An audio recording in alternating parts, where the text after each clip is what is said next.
Today's Into Your Head podcast number 676, how to live in chronological order, recycling wax, competing with the sewage system, weed killer antidotes, Glen Acton's murder anniversary, fly shortages in the TV industry, avoiding eye contact with dead birds, and lots more.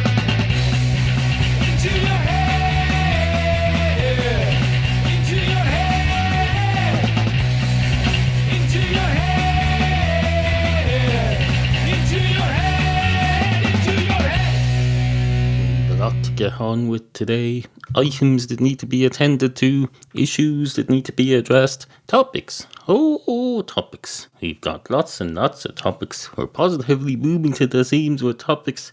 We've got topics coming out of this used vitamin bottle, this used bottle of cod liver oil from Lidl. It's now stuffed. It's stuffed with used earwax cleaners, probes which are being sent into the human ear with a view to extracting, hopefully not bits of my ear, but bits that don't belong in there. Or maybe they do belong, but I want them removed. They're the weeds of the ear world. If the natural world can have weeds, then you can be damn sure to Christ as hell that the ear world can have weeds too. But I'd prefer if it didn't.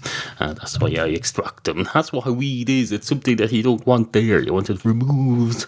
You want it plucked out with as little fuss as possible. You want it to be sucked out like a vacuum and pumped into a bin somewhere. Hopefully a recycling bin. I don't know. Although I don't think but at the moment I don't think they recycle earwax that you put in the domestic recycling bin.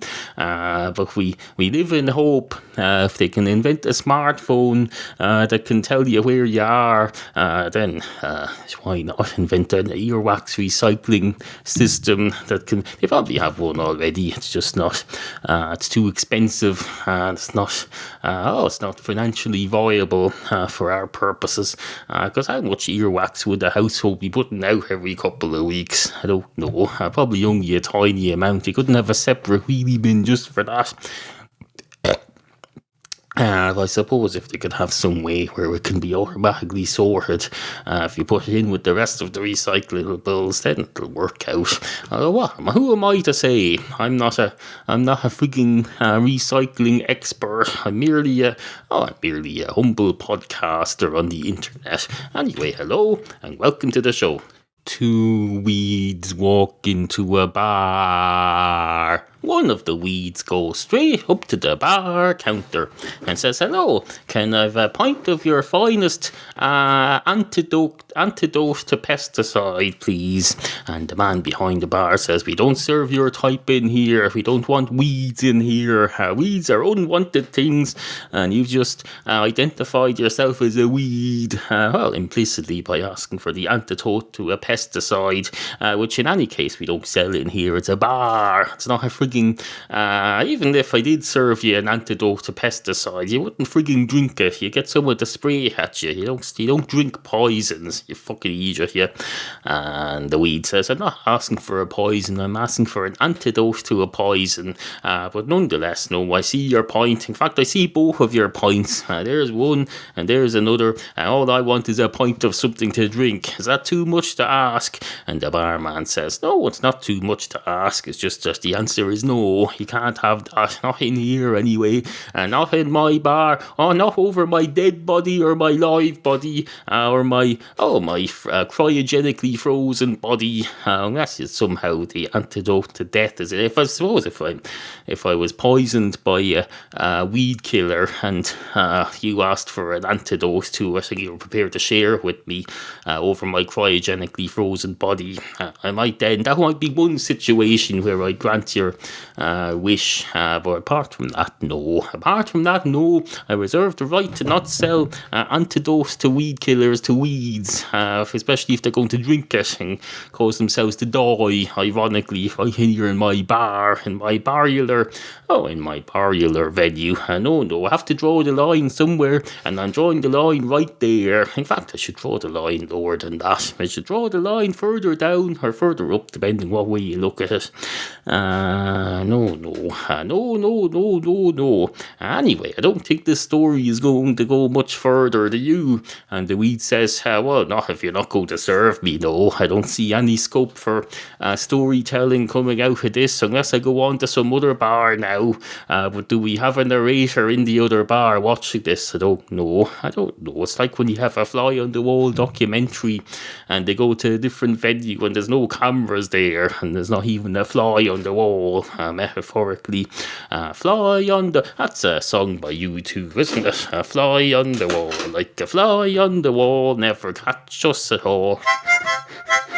Like the fly on the wall, there's no secret at all. The fly on the wall, it's the fly on the wall. It's from the 1990s, if I remember rightly. The Fly by U2. Anyway, on with the show. Two weeds walk into a further bar. One of the weeds goes straight up to the bar counter and then turns back and goes back down to his friend and says, I did the ordering in the first bar. It's your turn now. And the other fly says, well, you did the ordering, but you didn't get anything. You were unsuccessful. Hence our going to this second bar, so it's still your round. And Fly says, I don't dispute that I owe you a round, but I think it's your turn to go up to the bar, and then you get a round, and then it'll be my turn again, and I'll get a round then. I don't think that's unfair, so I don't have to go up to the bar twice in a row. And other Fly says, oh, that's very clever, well done, you'll get a fly on the wall documentary for that. And the other Fly says, that's a bit 1980s. They were called fly on the wall documentaries in the 1980s. Then in the 90s they were called docu-soaps, and they were all about airport staff. But no, I believe now they're called reality shows. If you ask me, there's nothing very reality-y about a fly going to a bar and asking for a pint of weedkiller antidote.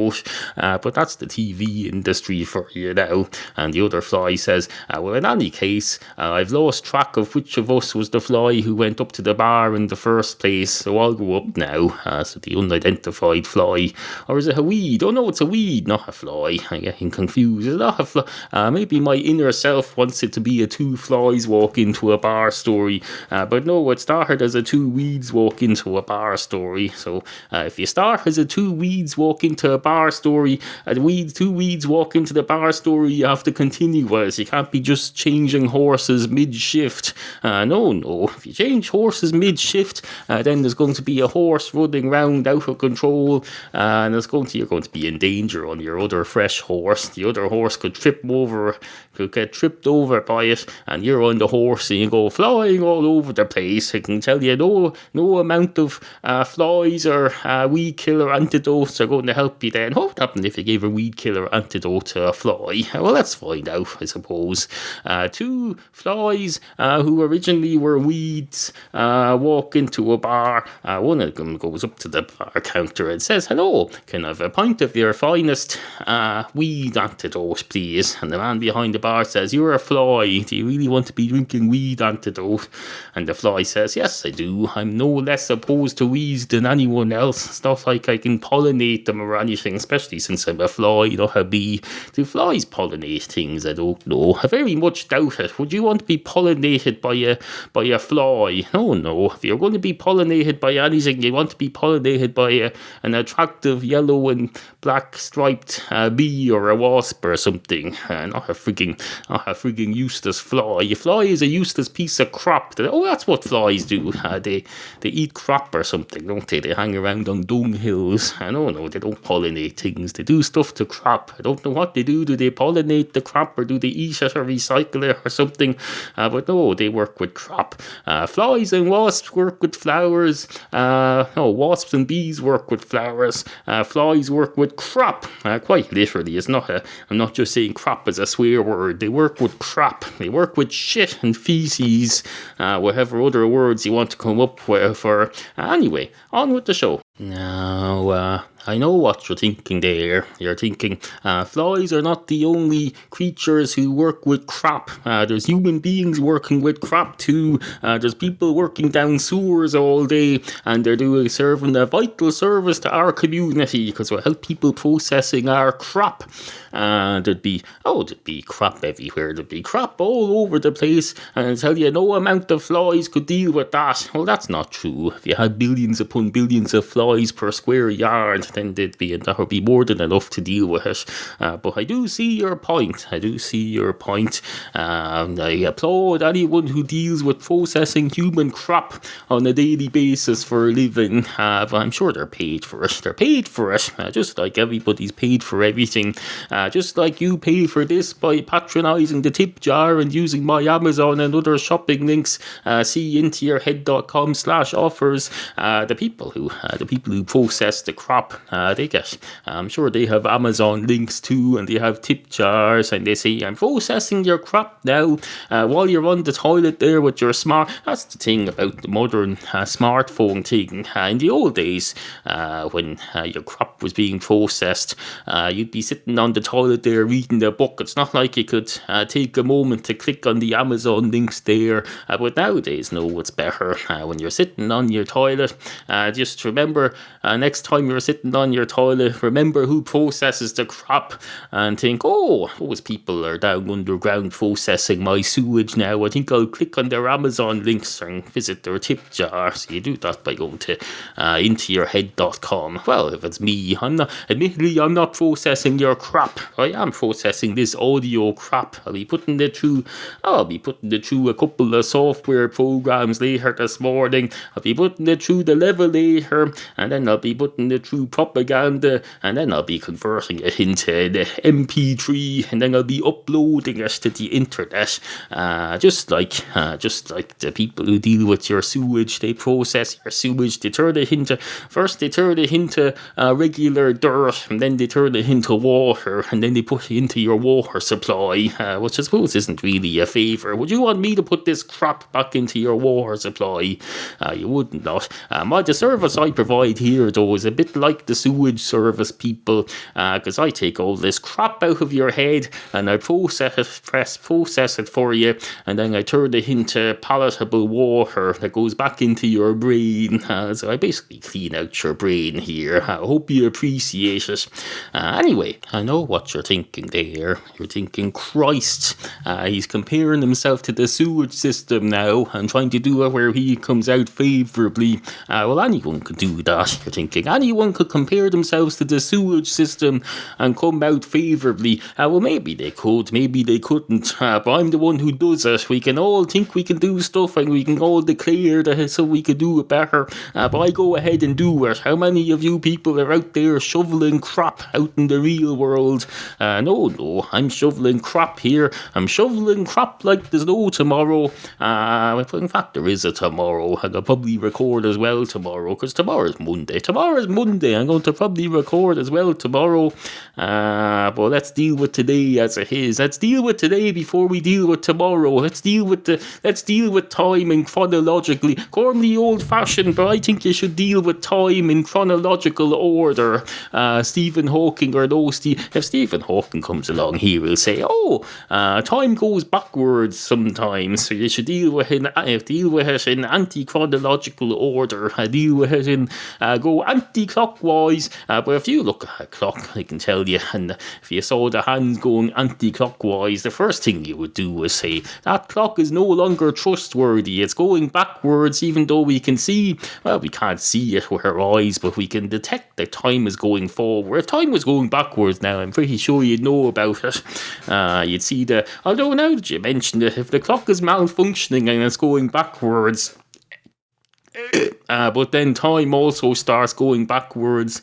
Then the clock will be going forwards again, because the clock will be going backwards as time goes forwards. But then you make time go backwards, and then the malfunctioning clock that's going backwards as time progresses will be going forwards as time goes backwards. But it'll still be. I'll tell you, that'll sort out the men from the pigeons. I can tell you that'll put the cat cat among the mices and the... I don't know, do we have pigeons around here? I don't know. I hear about pigeons. They're usually in cities, in the likes of Trafalgar Square in London. It's famous for its pigeons. I don't know if they have pigeons in ordinary places like this. All birds look the same to me. Usually I see them being dragged in by one of my cats onto the kitchen floor and then being put into a bin and dealt with in an appropriate disease, non-spreading manner. I don't know. I don't identify the bird. I'm sure if it was a pterodactyl or a bat or something, I'd notice. But no, I try not to look too closely at them. I just pick them up with one of them things. I have one of them things on a handle for sweeping up crap like that, to keep it at arm's length. In fact, to keep it further than arm's length, because I tell you, the stick on that brush thing and handle and bucket thing, the brush on that is a lot longer than my arm, so it's further than arm's length, and that's the way I like to keep it, as far away from me as possible, so I don't have to look at it. I don't want to be looking at dead birds that the cat brought in and deciding, is that a pigeon, or is it a pterodactyl, or is it a robin, or is it a... No, it's just a black thing with wings that can't fly anymore, and apparently isn't very good at escaping from cats. So what benefit is it to serve to the world? Certainly doesn't serve any benefit to me while it's dead, I can tell you. And while it was alive, all it did was torment my cats so much that they became murderers. It turned my cats into... my benign cats got turned into murderers by that fucking bird. It was absolutely fucking... They're corrupting my animals. So they deserve to be dead, if you ask me. That's what I'll say to you, if you ask me. Unless you're a stranger who I meet in the street, because you can't be just telling people what you're thinking all the time, because they'll lock you up. They'll lock you up in a mental home, or else they'll arrest you and make you do community service down the sewers, and they'll be ironically helping the people with whom I'm trying to compete for tip jar money. So no, you can't be doing that. Anyway, on with the show. Into your head. What a load of crap. Need more? Subscribe to the free reruns and extras feed and shut your stupid ugly face. See intoyourhead.com/archive for details. Remember, we value the opinions of you, the humble and ignorant listener. Email studio@intoyourhead.com. Follow Neil at twitter.com/intoyourheadpod and pretend to like him at facebook.com/intoyourheadpodcast. This is your deceased former Into Your Head junior announcer, Glen Acton. If I remember rightly, it's coming up to my first anniversary of my fictional brutal murder by the host of this program, and here I am, still alive and well and dead to tell the story. Still here. You can murder me all you want. I can tell you I don't go away. People don't go away just because you murdered them, you know. No, I'm still here. Admittedly, I'm only here because my murderer brings me back in his brain every now and then. That probably means he has a guilty conscience, and he might, because he's not even doing my voice properly anymore. He's not even trying. He just goes, "Oh, I think I'll dig up Glen Acton and drag him out for another segment, because I can't. I'm a bit sick of doing two cats walk into a bar every 10 minutes. So no, we'll dig out the fella I murdered this time last year and have him say stuff like this, which I suppose is reasonable since I am his creation, I'm his property. He has every right to do so, and technically he has every right to fictionally, brutally murder me, although I'm just arguing that he shouldn't have. But he did, so let's let bygones be bygones. Maybe he could if he murdered me, surely he could bring me back to life as well. Although I suppose you could argue that's what he's doing right now. But this isn't very satisfactory as far as I'm concerned. I'd rather be officially declared alive. So maybe he'll do that. Why is this hurting my neck, doing this voice at the moment? I don't know. Possibly you have a sore throat. I don't know. Suffice to say, Glen Acton, hello. Bollocks. Fuck off, Glen, with your crap. A load of bollocks, if you ask me. You're dead, so go away. Get out of my brain. Thank Christ I didn't murder a real person, because you imagine how obsessed I would become with him now. I'd be fucking trying to do his voice, and people would be saying, oh, that's in very bad taste. That fella's being brutally murdered by you, and you're doing impressions of him on a frigging podcast for entertainment purposes, not even entertaining. So no, I think what I've learned from the whole Glen Acton debacle is that I'm glad I didn't murder a real person. Anyway, on with the show. 2 dogs walk into a sewage processing plant. One of the dogs goes straight up to the sewage processing plant and says, oh, I thought this was the other kind of a plant. I thought it was a plant that has flowers on it. Because technically that would be a sewage processing plant as well. If there's flies going around that's processing sewage. Or am I mixing them up with bees now? Oh no, yeah, that's right, I am mixing it up.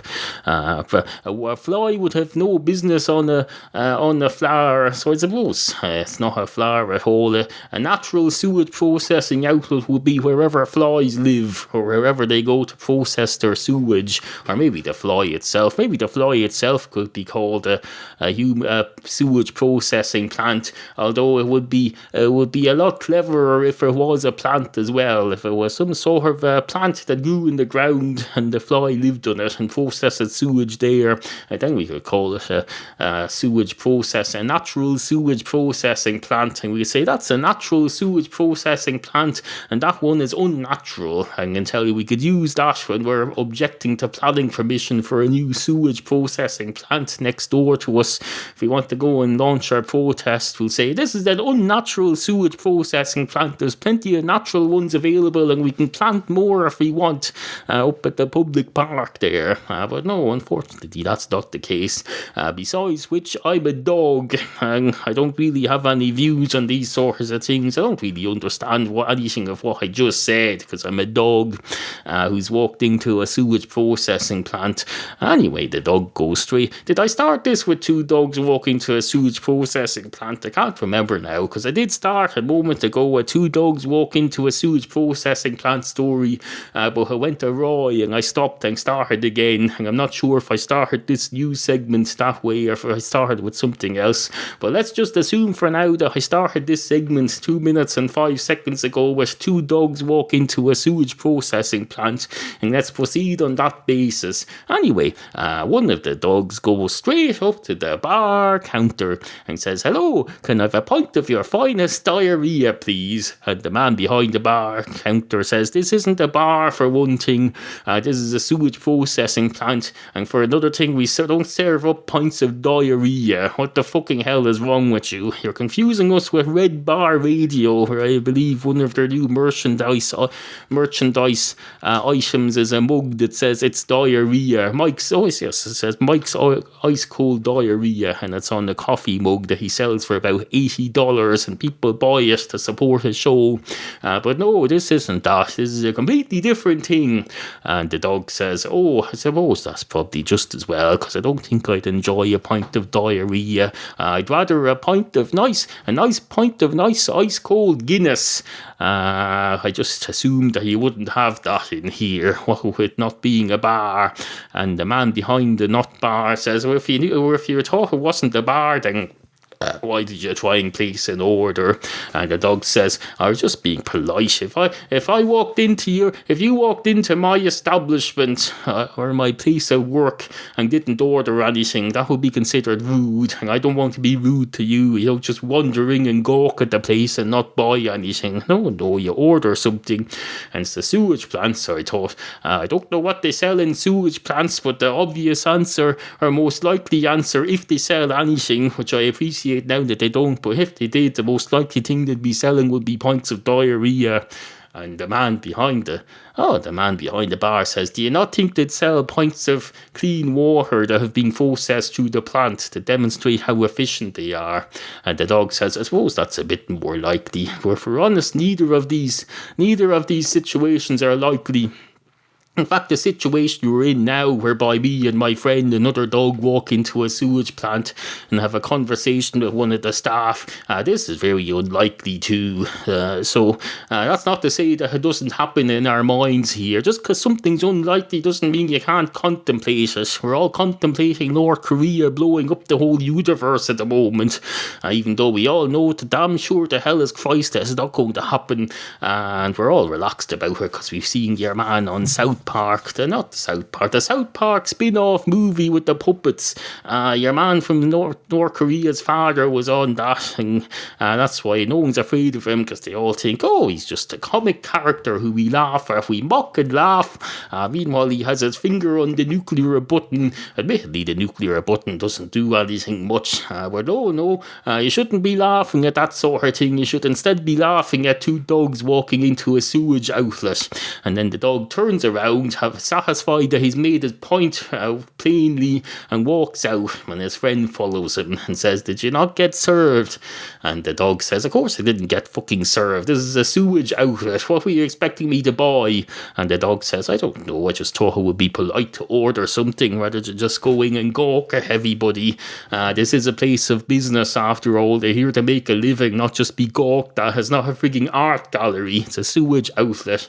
And the dog says, well, that's my point exactly. Now let's go and have a pint of Guinness somewhere and discuss it in more suitable surroundings for relaxation. And the other dog says, fair enough, and a great night is had by all.